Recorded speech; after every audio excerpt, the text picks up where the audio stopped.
Muy buenas tardes, comunidad de XTV.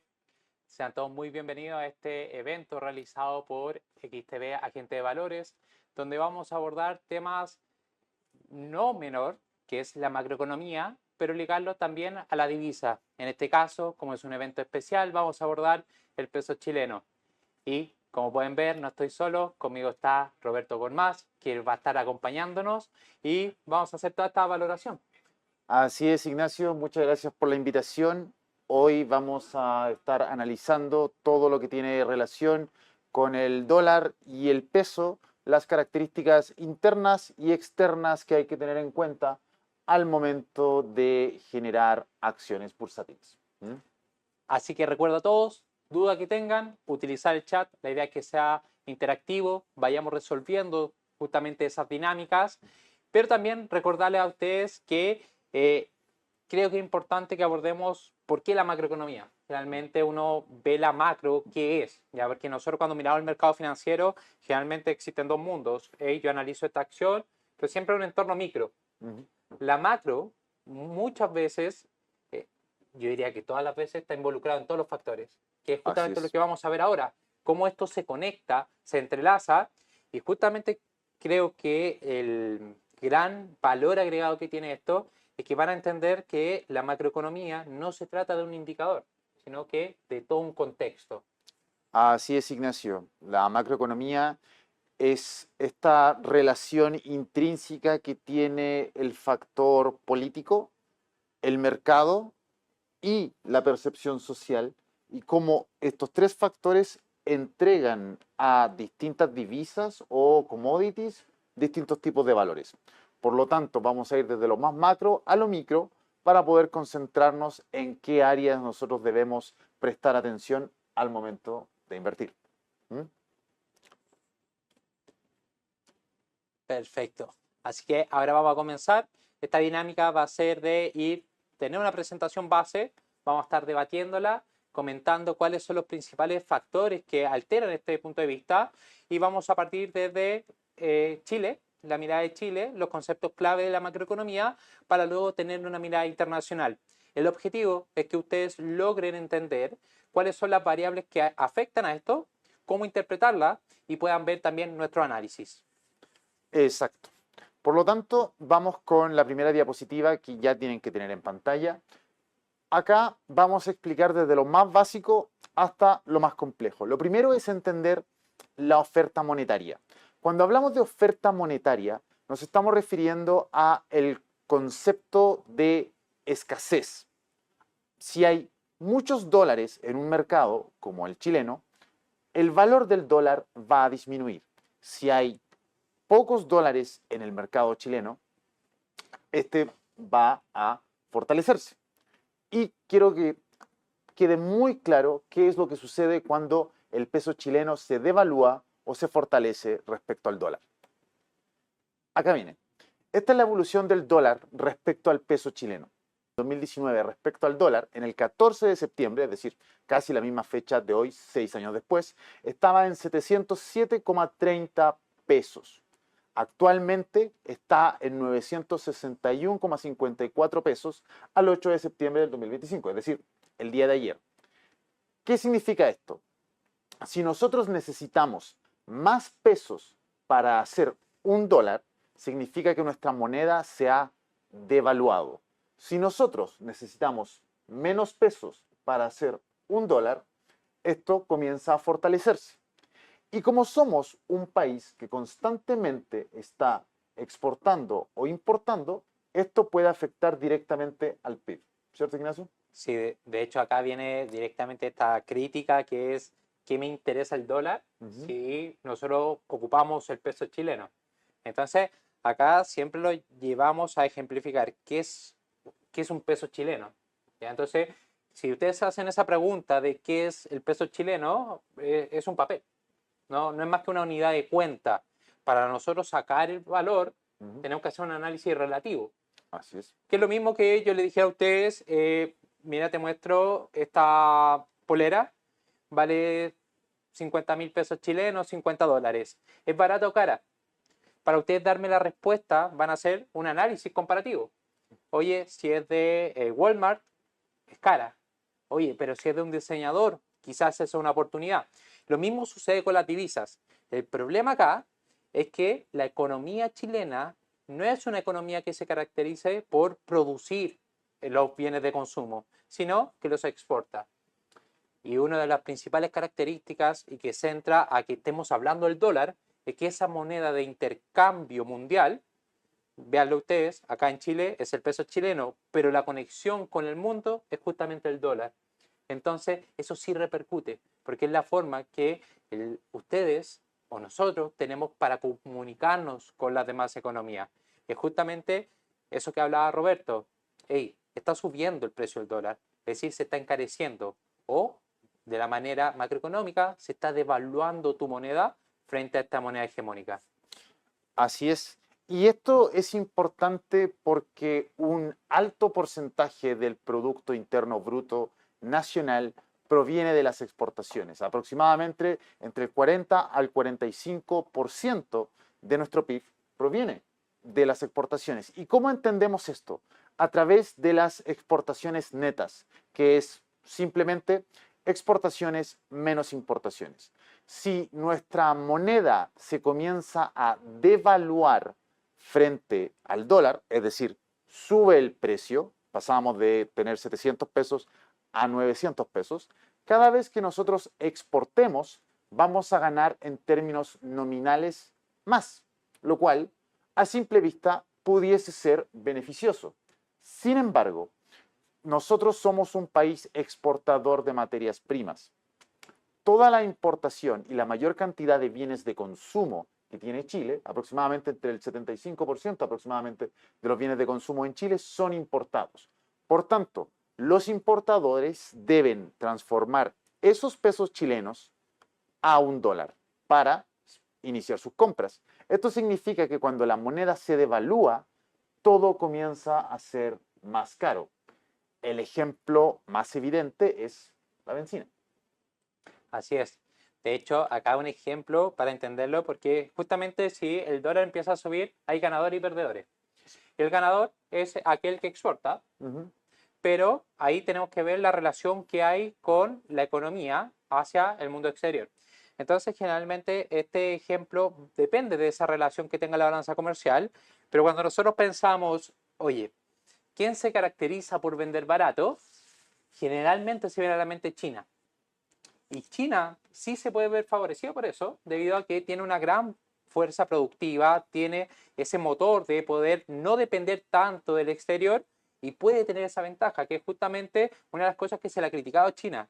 Hoy estás devaluando tu moneda y se hace casi imposible competir contra China. Ahora está modificando ese modelo, pero ahí es donde ustedes pueden ejemplificar eso. ¿Somos China? No, no somos China. Nosotros si queremos tomar un tequila, necesitamos un tequila que esté producido en México. Si queremos consumir alguna fruta que no esté en la temporada, tenemos que también importarla. Entonces, es justamente esa relación es la que a nosotros nos hace dependiente de ver cómo está la fortaleza de la moneda, que también, como va a ver Roberto, incluye más factores. Este es el factor de relación comercial que tenemos, que puedan ver ustedes como la interacción entre los negocios. Sin embargo, hay factores que también pueden influenciar su comportamiento. Así es, Ignacio. Para establecer un marco de seguimiento de cómo se va a ir desarrollando toda esta charla, vamos a dividirla en dos partes. Los factores internos que hay que considerar y los factores externos. Dentro de los internos tenemos el precio del cobre, la inversión extranjera directa, las políticas fiscales y monetarias y el riesgo país. Desde la perspectiva externa, vamos a analizar a la Fed y también vamos a analizar los índices del dólar. Entonces, cuando hablamos del primer factor interno, el precio del cobre.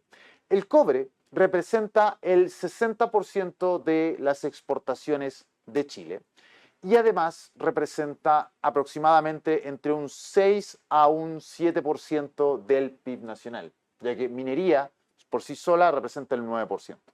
¿Qué sucede? El precio del cobre durante los últimos 5 años ha llegado a precios históricos casi rozando los $5 la libra de cobre. ¿Qué pasa cuando esto sucede? El cobre sube de precio porque hay un exceso de demanda externa. Países productores que hacen desde chips hasta tuberías o cable de cobre, como China, Estados Unidos, Alemania, comienzan a demandar más el material rojo. Esto provoca que lleguen dólares a invertir. ¿Por qué? Porque hay una búsqueda de utilidad a corto plazo.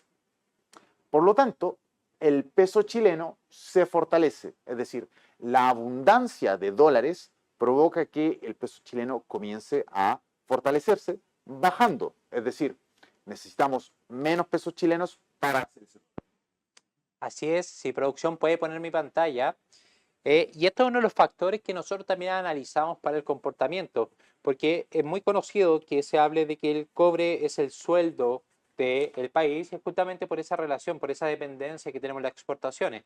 El cobre es una materia prima bastante noble, difícil que pueda salir alguna alternativa. ¿Ya? No existe el cobre sintético, se demanda mucho para infraestructura y energía, que justamente es donde estamos viendo el boom ahora, que es todos están centrados en las tecnológicas, inteligencia artificial, pero hay un factor de que se debe llevar a cabo esa infraestructura para otorgar la energía. Entonces nosotros vemos que el mercado también a veces en series temporales tiene una correlación con algunos activos. Y acá es donde comparamos en esta línea azul, que es el precio del cobre, con el dólar en Chile. Entonces, podemos ver a veces que cuando el cobre comienza a devaluarse, comenzamos a ver también presión en el dólar del país. Pero luego, cuando toma grandes repuntes, estamos en un escenario en que se empieza a fortalecer la divisa.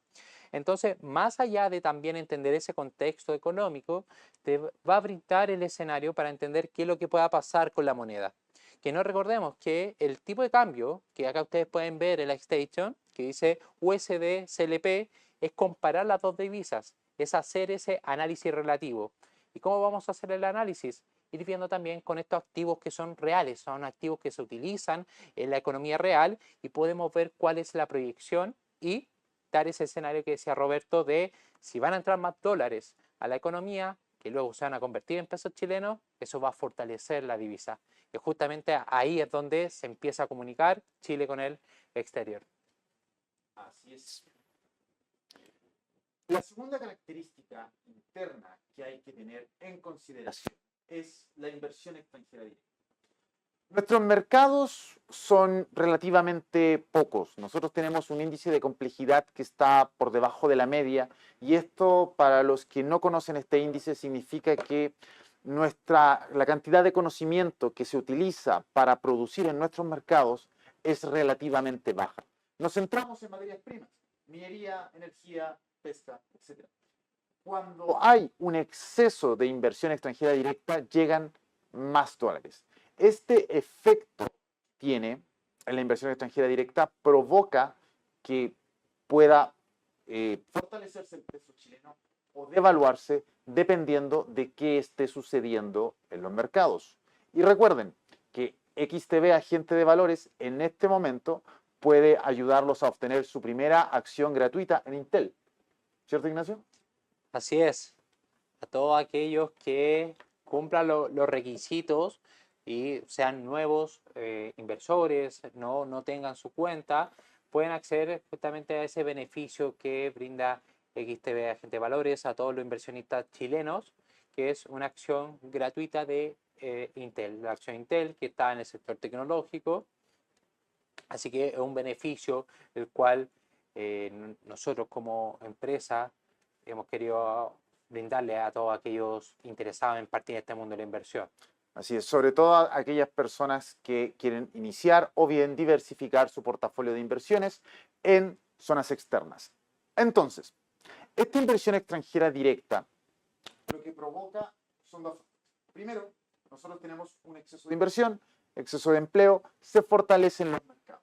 Ahora, cuando se fortalecen los mercados y tenemos más dólares debido a eso, ¿qué podemos esperar, Ignacio? Sí, cuando nosotros tenemos más dólares, lo que esperamos es el fortalecimiento de la divisa. O sea, al final, justamente una de las cosas que nosotros abordamos que, y al comienzo de la macro, que todo está conectado. No hay solo una cosa que te beneficie. Entonces, acá entran cosas que tienden a ser a veces negativos, pero en realidad es positivo. Que haya mayor inversión, que haya interés en generar alguna rentabilidad en el país, genera también esa sinergia positiva para la economía chilena. Entonces, al final, lo que nosotros intentamos ver en esto es siempre un equilibrio tanto en cómo va el commodity, cómo va la inversión interna como externa, para poder hacer esas proyecciones. Que justamente acá tampoco es que se trate de una materia muy compleja a la hora de razonar esto, que es más bien un escenario entre si hay más dólares que están entrando a la economía, es un escenario positivo para la economía chilena. ¿Por qué? Porque todos esos dólares se deben convertir a pesos chilenos. Y uno puede decir, oye, yo quiero transar en la economía chilena con dólares. Bueno, ¿quién te va a aceptar un dólar? Ya tienden a ser estados más fallidos, donde aparecen mercados negros, pero tú tributas con pesos chilenos y tiene que darse esa conversión, que es justamente lo que favorece también a un fortalecimiento del peso chileno. Así es. La siguiente característica interna que hay que tener en mente son las políticas tanto fiscales como monetarias. Haciendo un marco de conceptos, ustedes deben entender que la política fiscal tiene dos herramientas, impuestos y gasto fiscal. Todo está ligado al Ministerio de Hacienda, en el caso de Chile. Pueden haber políticas expansivas o restrictivas. ¿En qué se caracteriza una política expansiva?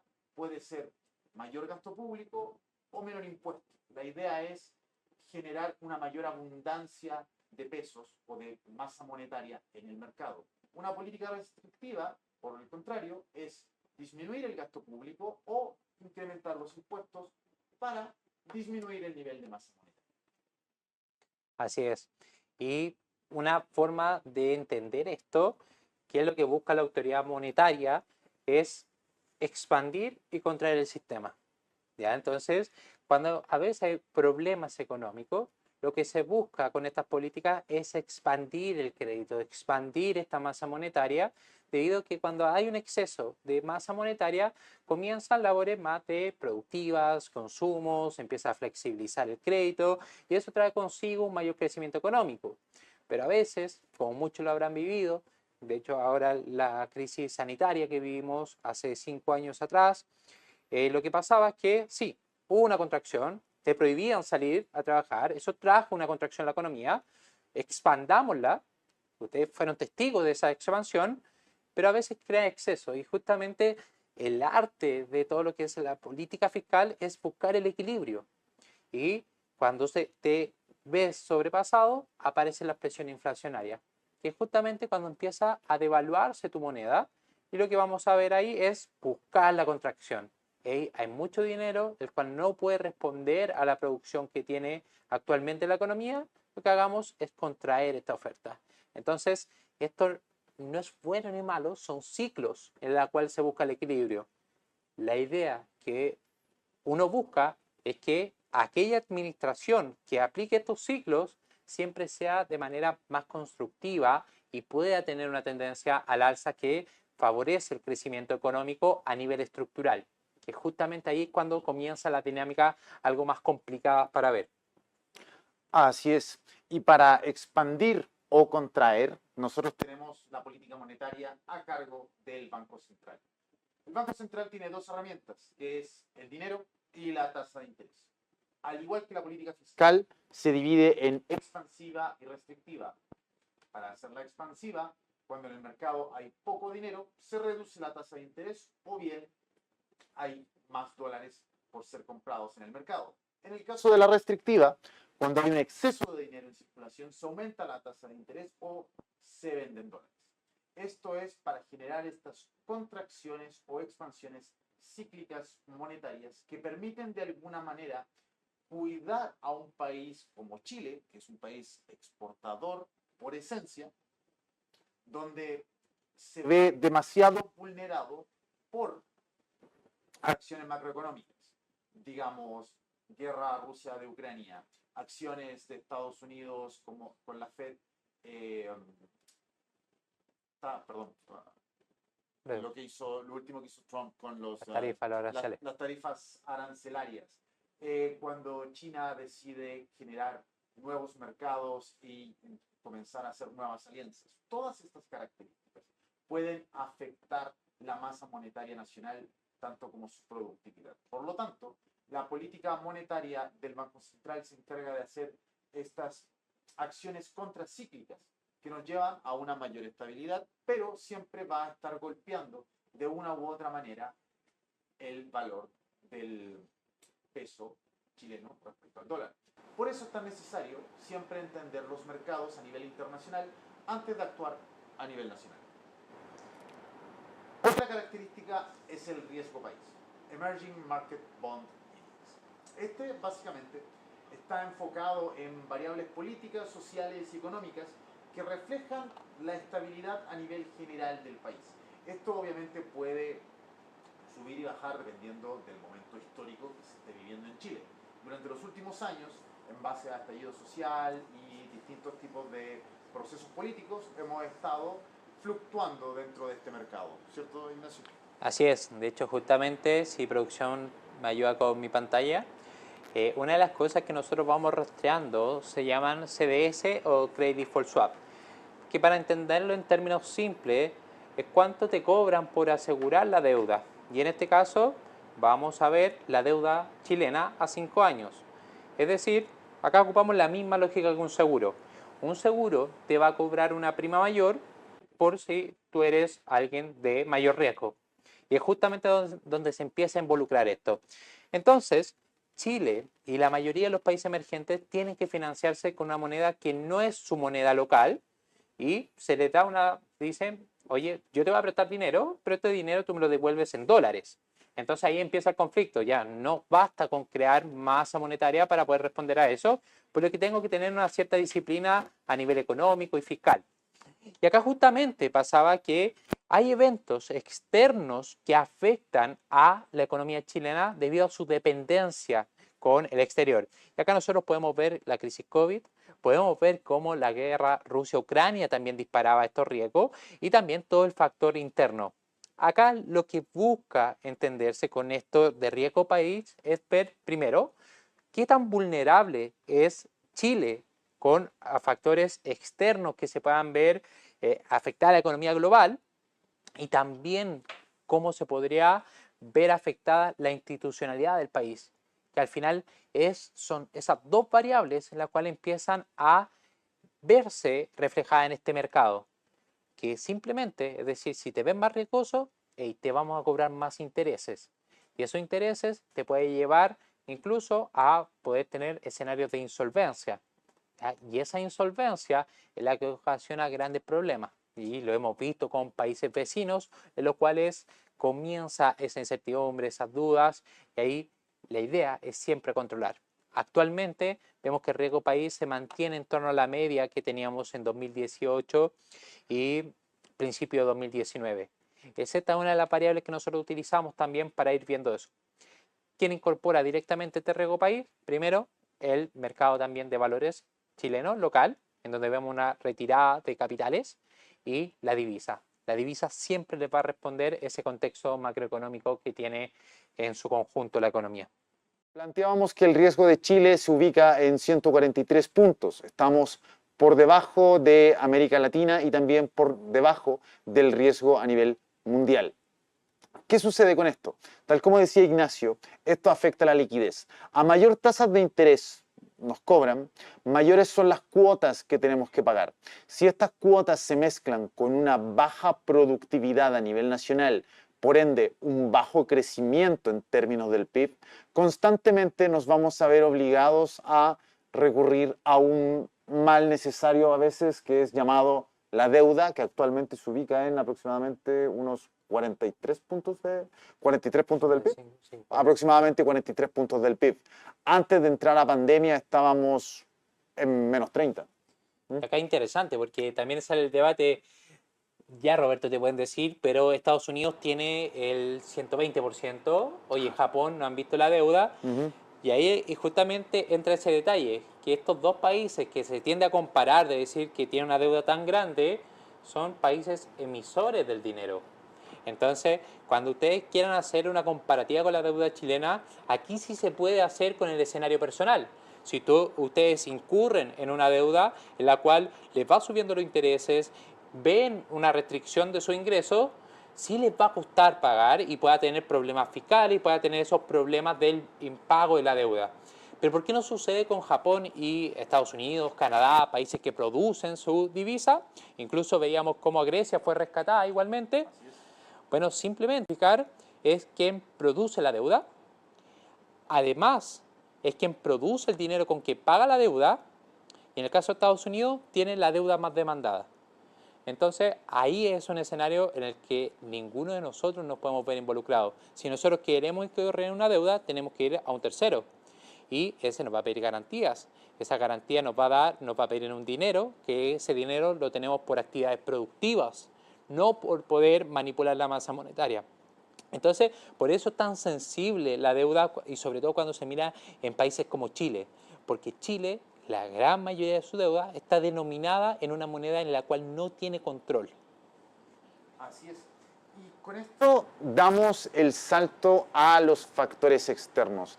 Tal como estaba explicando mi compañero Ignacio, acá viene un tema que a toda persona que le interesan las inversiones, que le interesa expandir su portafolio y le interesa conocer más sobre los mercados internacionales debe tener siempre en mente. La Reserva Federal o Federal Reserve System es básicamente el Banco Central de los Estados Unidos. Fue fundado en 1913 y funciona a través de un consorcio público-privado. La Dirección General de Gobernadores depende de nombramientos políticos, mientras que los privados son la operativa de bancos regionales que son accionistas de la Fed. Ahora, ¿por qué esto importa? Tal como decía Ignacio, la deuda de Estados Unidos es la deuda más cotizada en el mercado. Y esto se puede estudiar a través de una curva llamada la curva de yield. Esta muestra la tasa de interés que paga el gobierno de Estados Unidos a cualquier otro país o institución privada por endeudarse en distintos plazos, corto, mediano o largo. Aquí viene una temática. La idea es que si el plazo de los bonos es relativa, la tasa de interés va a ser menor. Es como pedir un crédito automotriz. Si tú vas a pagar el crédito en un año, tus interés va a ser menor. Esto no significa que la cuota sea menor. Ojo, ¿qué significa esto, Ignacio?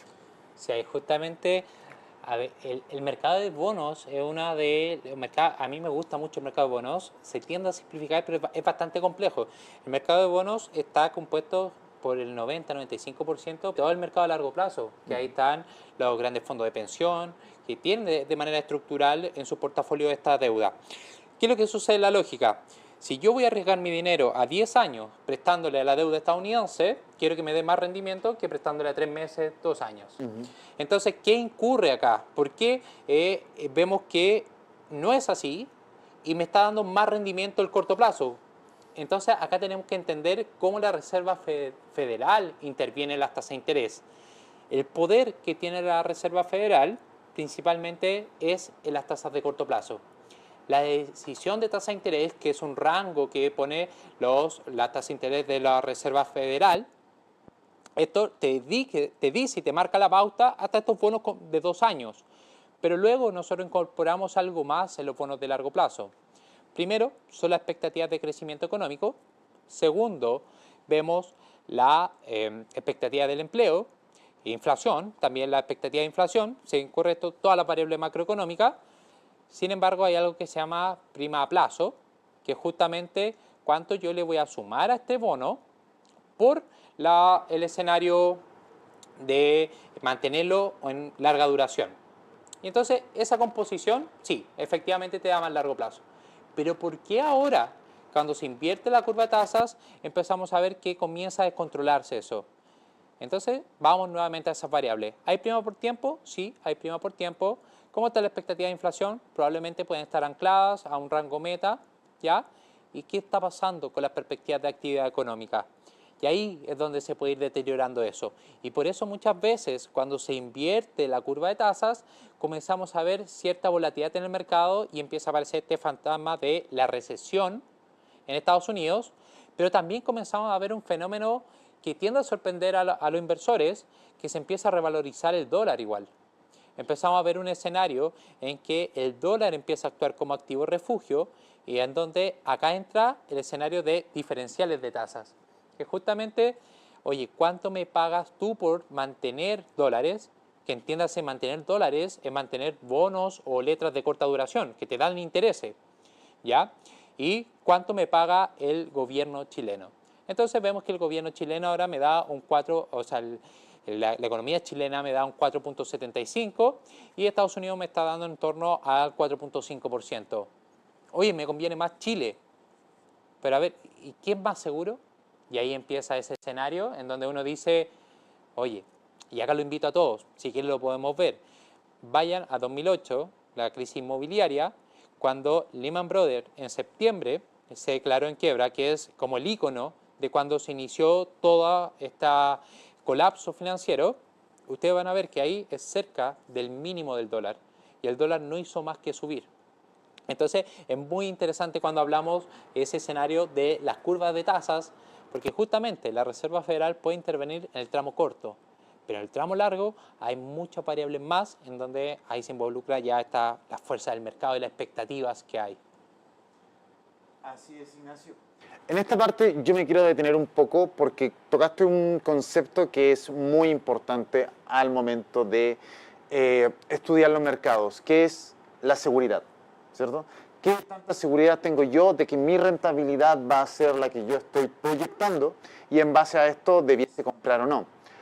¿Cómo afectan las tasas arancelarias o conglomerados de países como el BRICS, que se presenta como una alternativa productiva, comercial y geopolítica frente al G7, a el valor de estos bonos de deuda de Estados Unidos y de otros países que normalmente son los que sostienen esta demanda? O sea, acá, de hecho, acá sí nos tenemos que meter en política y en la administración Trump actual.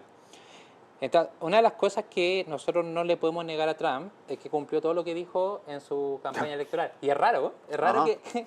Es raro que suceda eso. Y está cumpliendo todo. Y está cumpliendo en su primer año todos estos factores. Nos guste o no. Así es. Si nosotros queremos destacarle algo bueno, todo lo que iba a hacer lo está haciendo. ¿Y qué es lo que está haciendo? Primero, está generando incertidumbre a nivel mundial. Y esta incertidumbre los mercados lo están castigando a Estados Unidos. Porque Estados Unidos lo que está haciendo es una especie de aislarse en donde está cobrando impuestos a los demás países. Nosotros a nivel geopolítico, ¿qué nos quiere decir eso? Hay un escenario en que se pueden haber afectado los mismos socios comerciales de Estados Unidos y eso nos va a generar un contexto en que se les castigue en torno a perspectivas y se puede ir cerrando. Justamente empiezan a nacer otros bloques en el cual empiezan a amenazar ese estatus del dólar. Eso en teoría. Pero, ¿por qué está haciendo esto Trump? Trump viene con el lema de decir, hey, vamos a hacer América grande otra vez. Entonces, ¿qué quiere ver con eso? Nosotros cuando pensamos en Estados Unidos y decidimos el top empresas, empezamos Apple, empezamos Meta, empezamos Nvidia, empezamos Microsoft. Y cuando miramos las unidades de negocio, son unidades que están muy destinadas al sector de servicio. Entonces hay un sector manufacturero el cual ha dañado a Estados Unidos. Y en temas tan sensibles como aquellos que le crean los misiles a Estados Unidos, es China. Es China, además de que tiene la materia prima y abundancia de las tierras raras que se utilizan, también la tecnología. Entonces uno empieza a decir, ya, Estados Unidos llegó, golpeó la mesa, pero empezó a negociar con China y justamente aparecen las tierras raras. Después llega Trump y dice, oye, yo me voy a meter al conflicto Rusia-Ucrania, esto se acaba, pero en la negociación le pedí a Ucrania tierras raras. Ya, hay un factor que Estados Unidos quiere y tiene el interés de buscar fortalecer. Y es justamente el sector de la manufactura. Lo que quiere hacer es llevar y revivir esa industria. ¿Y qué necesita para esa industria? Generar justamente este entorno en que lo que va a hacer es que los gobiernos, todos los inversores extranjeros empiecen a repatriar su capital. Es decir, están debilitando el dólar porque vemos menor perspectiva que se están encerrando. Sin embargo, esto está trayendo mejores perspectivas en términos de crecimiento nominal, pero debilita el dólar, al debilitar el dólar, es más competitivo con las economías internacionales, puede generar su industria, y eso es justamente lo que estamos viendo ahora, que, oye, se le está castigando, pero empieza a aparecer bolsas que lo han hecho mejor. Japón, incluso China, el DAX alemán, el IBEX en España. Eso genera ese entorno actual. Y si nos vamos al escenario, ¿se va a reemplazar el dólar?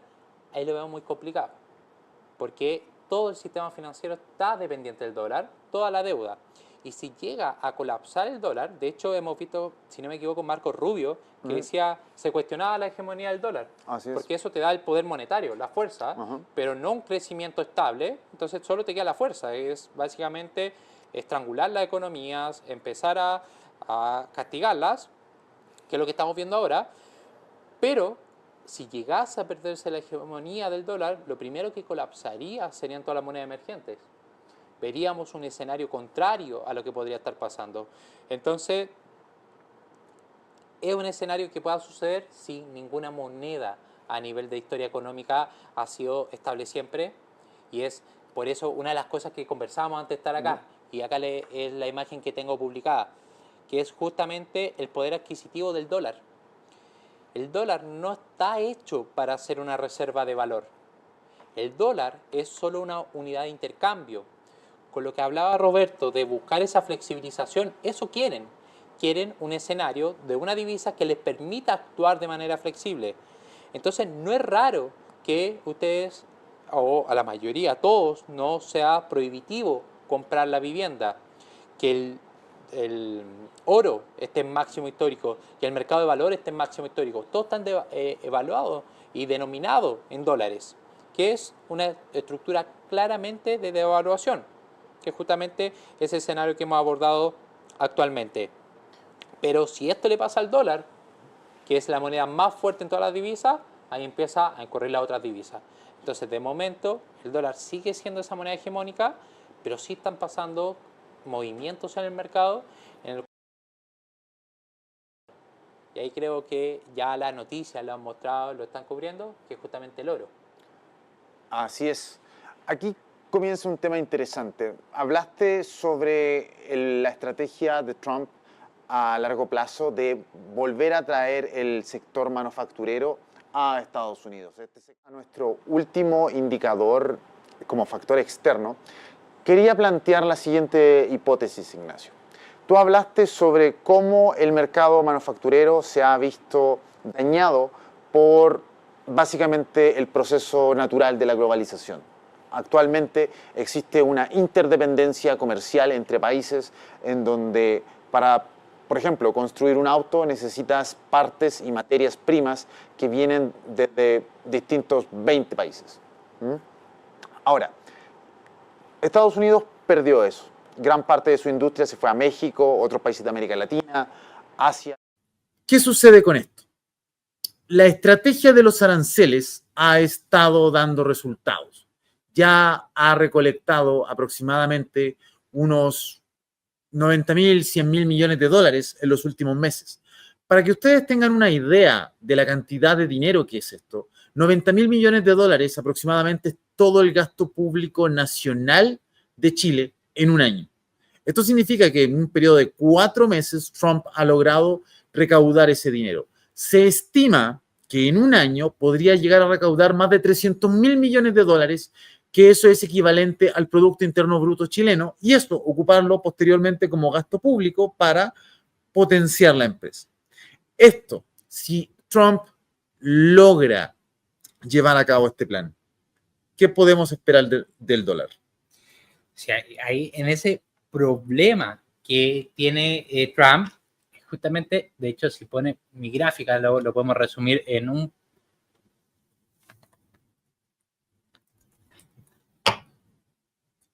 Justamente esta. ¿Por qué hay tanto interés en buscar esos ingresos? Primero, Trump viene con este lema de que le vamos a cobrar a los demás países y no al ciudadano. Entonces, también vendría acompañado de este plan de relajación fiscal y para activar el consumo.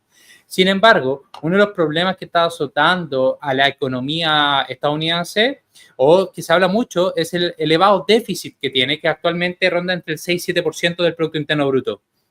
Entonces uno dice, ya, pero ¿qué significa esto más que números?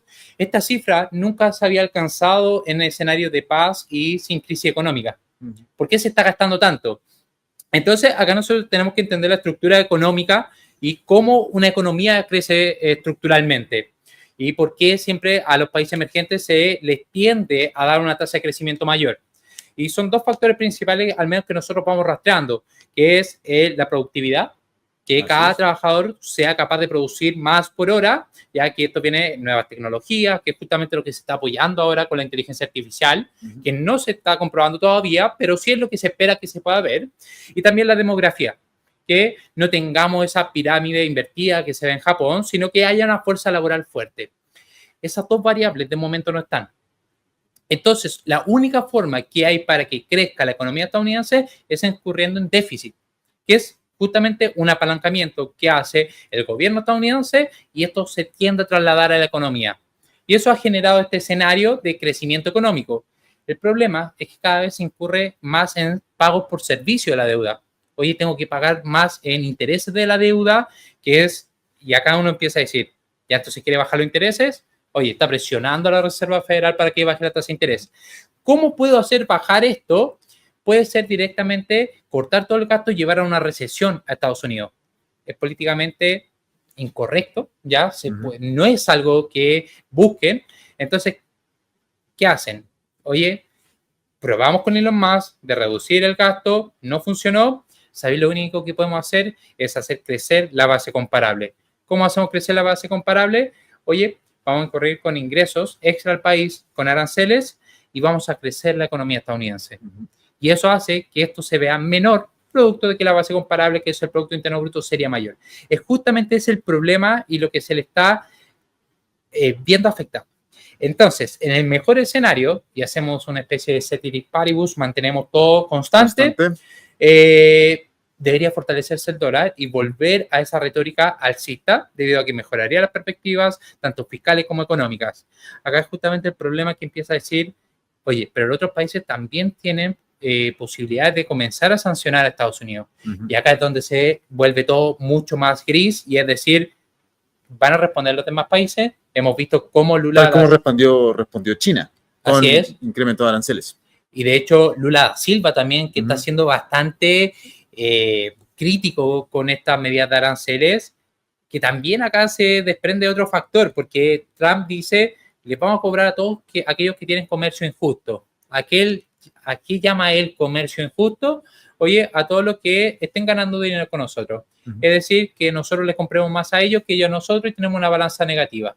Lo cual tiene un problema de lógica, pensando que Estados Unidos es uno de los países más grandes y los mayores importadores del mundo. No hay ningún otro país que vaya a comprar tanto como él a otros países. Es decir, es imposible que Chile le compre la misma cantidad a Estados Unidos de lo que Estados Unidos compra a Chile. Así es, tal cual. Pero acá hay una cosa que es curiosa, porque Brasil tiene superávit con Estados Unidos. O sea, Estados Unidos tiene superávit con Brasil. Brasil incurre en déficit con las compras que le hace Estados Unidos. Y aún así tiene una de las mayores tasas arancelarias.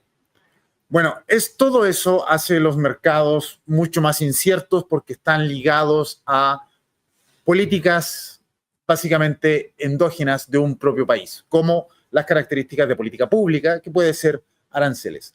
Tal como en la vida, tal como el sonido, los mercados son totalmente inciertos, y por eso XTB, agente de valores, te invita a tener la posibilidad de tener tu primera diversificación de inversiones con una acción de Intel. ¿Cierto, Ignacio?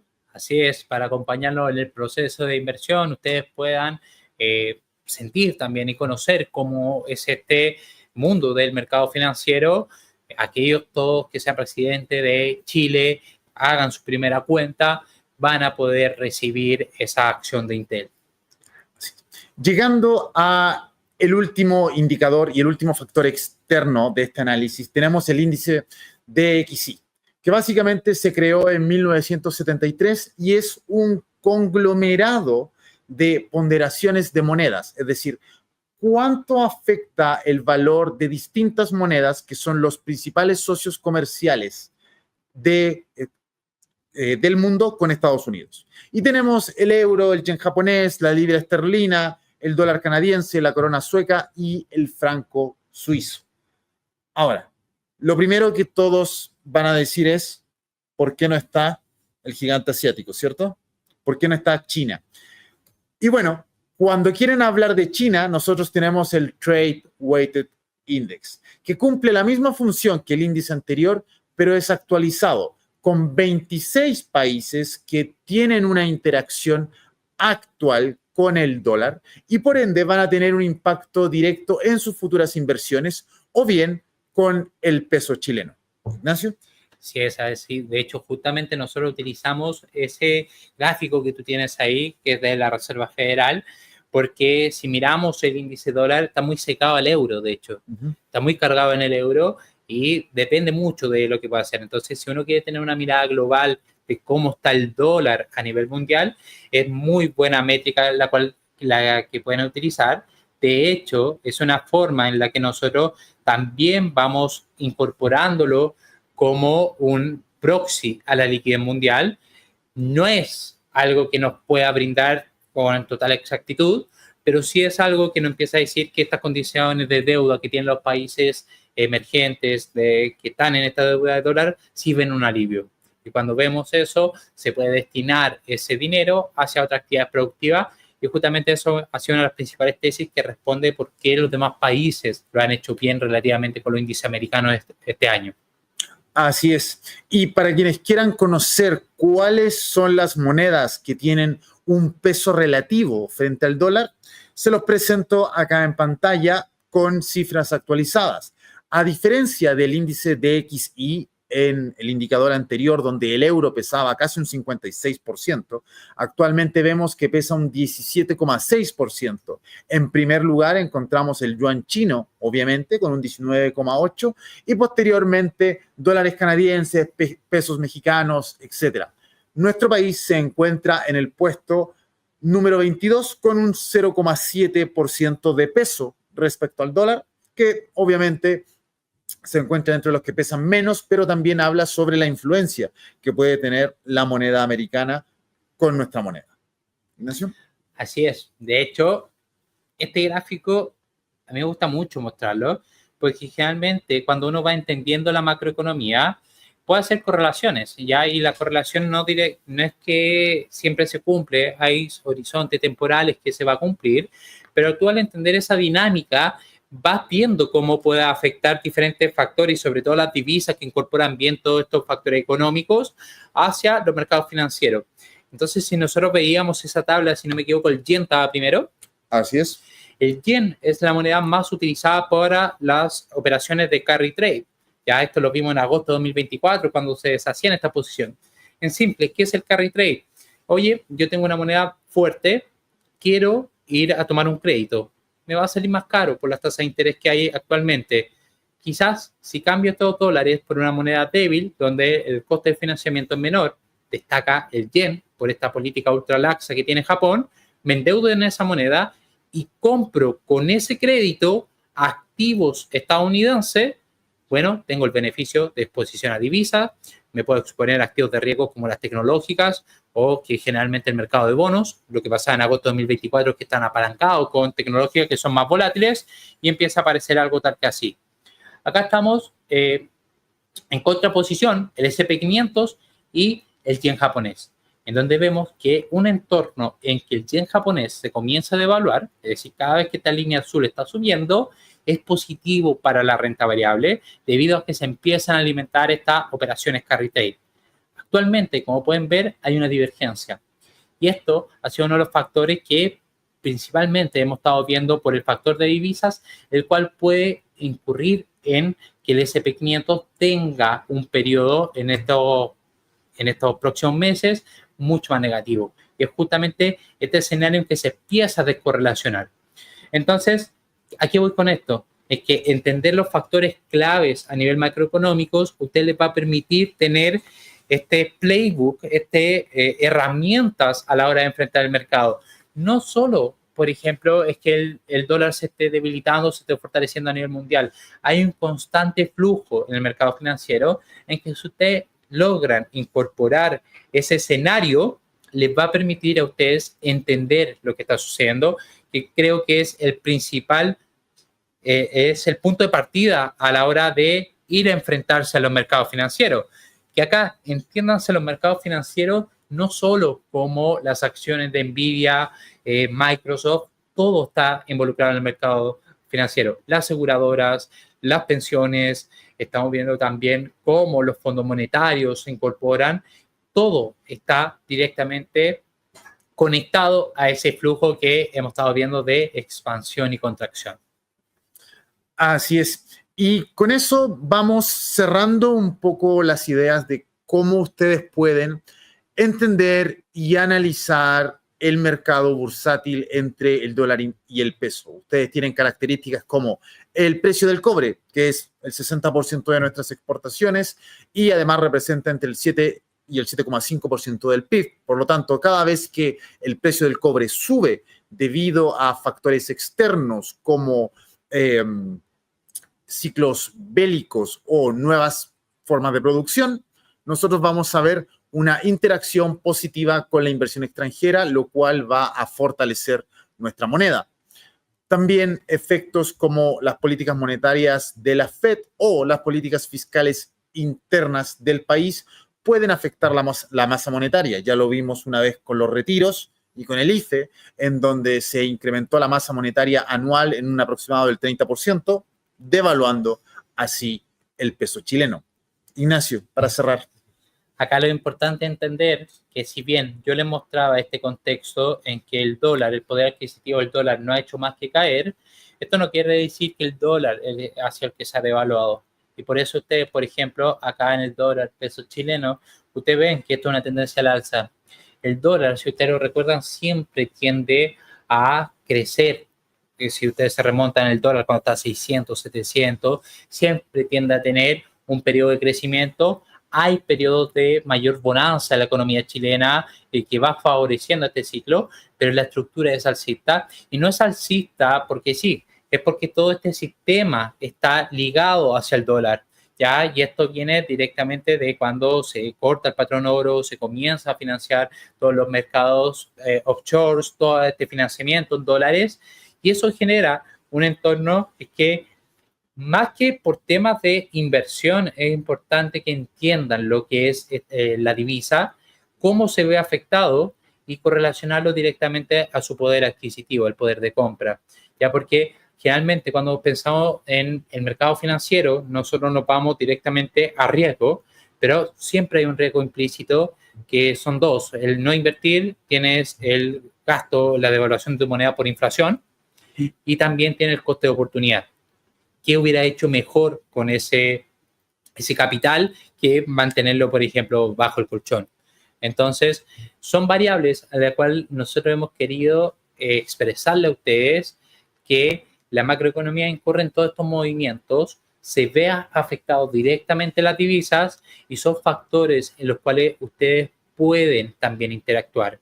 Esto dejó de ser lo que era en la década del 2000, que era un tema muy prohibitivo, era muy prohibitivo la inversión. Si tú querías invertir, ibas directamente a un fondo mutuo. El fondo mutuo no sabía lo que había, altos costes de comisión, retirada. Bueno, ahora tú tienes acceso en donde lo que nosotros queremos aportarte a ti es en ese proceso de aprendizaje. Y una de las cosas con la cual destacamos acá en XTB es que queremos que entiendas los procesos, que entiendas cómo se ve afectado los diferentes activos y ya ustedes puedan comenzar a sacar sus conclusiones y nosotros nos damos por pagados de haber aportado ese conocimiento. Así es, estimados. Ya saben, XTB, agente de valores, está interesado en que aprendas a leer los mercados para que puedas diversificar tus inversiones, ya sea con tu primera acción de Intel o bien con tus propias acciones. Para ir cerrando, nada más que despedirse y saludarlos a todos, darles las gracias por haber estado con nosotros y pedirle disculpas por los inconvenientes. Sí, no, y otra noticia les tengo acá también. Como les mostraba en pantalla, tenían el dólar peso chileno, ya, y ustedes pueden ver directamente cómo es su operativa. Ya les quería informar también que XTB Agente de Valores le tiene condiciones favorables para los inversores, en donde justamente este par dólar peso lo pueden cotizar con tan solo 30 pips de spread directo, ¿ok? Sin comisiones, simple y una de las tasas más competitivas. Así que este beneficio lo tienen todos aquellos inversores de Chile y pueden tenerlo todos ustedes en su plataforma. Así que creo que si no hay preguntas, no, gracias a ustedes, nos agradecen los comentarios. Si tienen alguna pregunta, este es el momento para poder realizarla. La idea es que podamos resolver todas sus dudas. Si no, creo que podríamos ya dar por finalizado este seminario. Así que una especie de consolidar, dar una conclusión y darles tiempo a desarrollar su pregunta. Es justamente lo que decía Roberto, el tema es que ustedes entiendan, y creo que la parte más importante es esa conexión que hay a nivel mundial.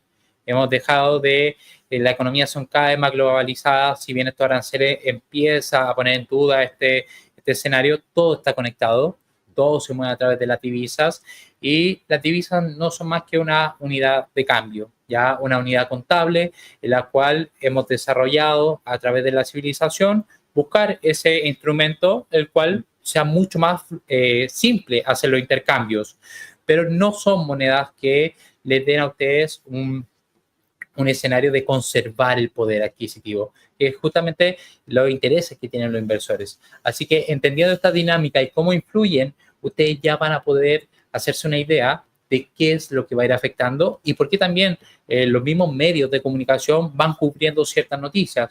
Que hoy aquellos que sean de Chile, la noticia va a ser la decisión de tasa de interés, cómo esto afecta las perspectivas, cómo va a afectar el crédito, en torno a que el Banco Central de Chile decidió mantener su tasa estable y conocimos datos de inflación el día lunes, por lo que es probable que mañana ustedes vean que esta gráfica que están viendo acá tenga una mayor volatilidad, tenga movimiento y ustedes entiendan por qué se está moviendo justamente ahí para terminar.